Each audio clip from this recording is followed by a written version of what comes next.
reason that loneliness is important for us to think about is because right under our noses, the epidemic of loneliness has been growing. In the 1980s, 20% of adults in America said that they were lonely.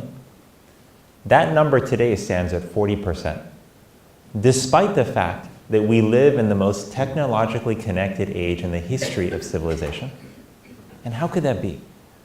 Well, it's because technology, in some ways, has been looked at as the solution to connection. We have a lot of social media platforms and ways for people to connect.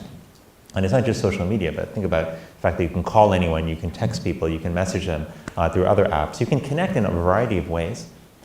But the problem is that we have forgotten in that relationships, different types of relationships are not necessarily always the same. The kind of gratification and nourishment that you get from a deep relationship with somebody who understands you and who you understand is different from somebody that you friended on Facebook who you saw for 2 minutes at a conference 3 years ago and barely have any interaction with or knowledge of.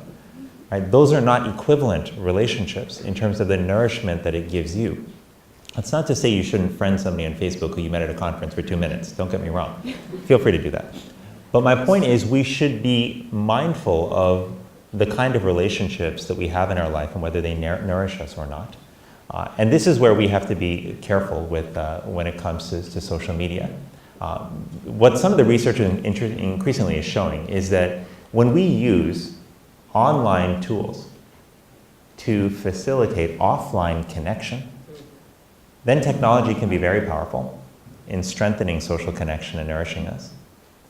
But if online platforms become a substitute and in fact diminish our offline relationships, that's when things can get to be a little bit dangerous and when we can run into challenges with isolation.